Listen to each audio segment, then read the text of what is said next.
फरमाते हैं कि मैं ना मजदूर लेने गया, बगदाद के चौक में मजदूर बैठे होते थे। तो मेरी उन मजदूरों में से ना एक नौजवान बच्चे पे नजर पड़ी। बड़ा कमजोर सा वजूद था, लेकिन चेहरे पर इबादत का निशान था। माथा बताता था कि नमाज का बड़ा ख्याल रखता है। मैं उसके करीब गया।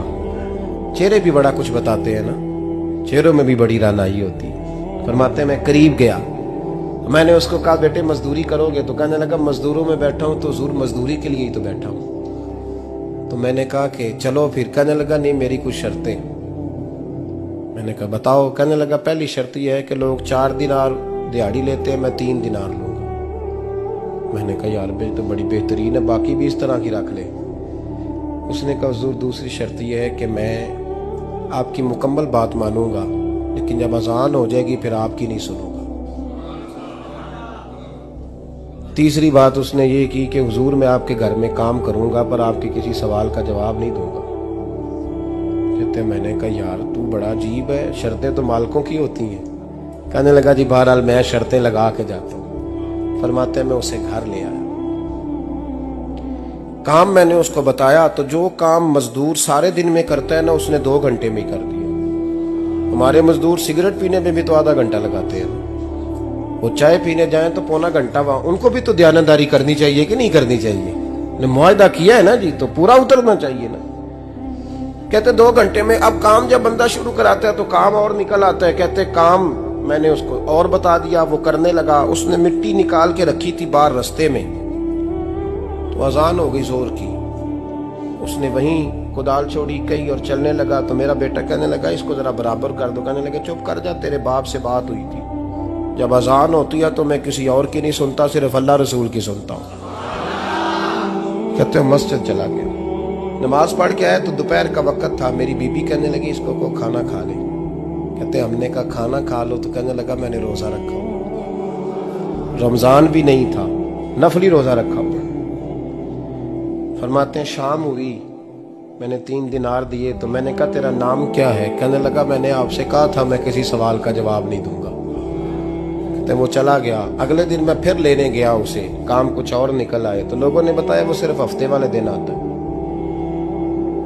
मैंने कहा क्यों? कहने लगे जी वो कहता है मेरा हफ्ते का खर्चा 3 दिनार है। जब 3 दिनार कमा लेता हूं तो बाकी सारा टाइम अल्लाह रसूल की जिक्र में गुजार दिया करता हूं। फरमाते हैं जी अगले हफ्ते मैं फिर लेने गया। मैंने पूरा हफ्ता इंतजार किया कि काम उसी से कराना है। मैं जब गया तो मैंने कहा चलो। कहने लगा मेरी शर्तें याद है ना? और मैंने कहा याद है भाई साथ चल। फरमाते हैं काम कराया। 2-3 हफ्ते वो आता रहा। 1 हफ्ते में गया तो लोगों ने कहा हुजूर आज नहीं आया। क्यों? कहने लगे बीमार हो गए। कहाँ घर है? कहने लगे बगदाद के कब्रिस्तान के पीछे जो कच्ची आबादी है उसमें रहता है। फरमाते मैं गया, दरवाजे पे दस्तक दी तो कहने लगा हुजूर आप हैं?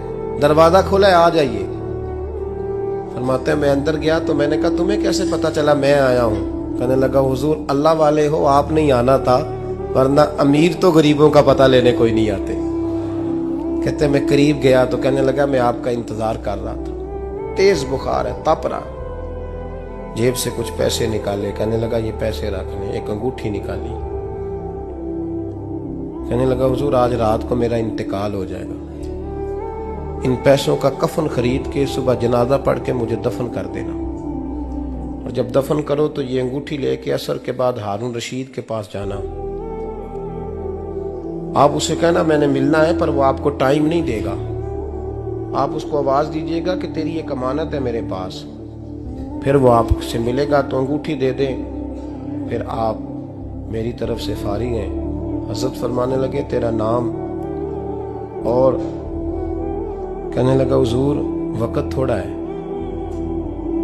आज रात मैंने जाना है, बड़ी लंबी माफी मांगनी है रब करीम से, अगर मुनासिब समझे तो मुझे अपने रब से तन्हाई कर देने। फरमाते हैं मैं आ गया पर उसकी बातों ने मुझे सारी रात सोने नहीं दिया। फरमाते हैं सुबह बड़ी मुश्किल से सूरज निकला, मैं गया दरवाजे पे हाथ रखा तो दरवाजा खुला हुआ था। अंदर दाखिल हुआ तो खुशबुएं मेरा इस्तकबाल कर रही थी। जब चेहरे से कपड़ा हटाया तो उसका तो इंतकाल हो चुका। इंतकाल हो चुका है, ऐसे है जैसे किसी का दीदार करके सोया।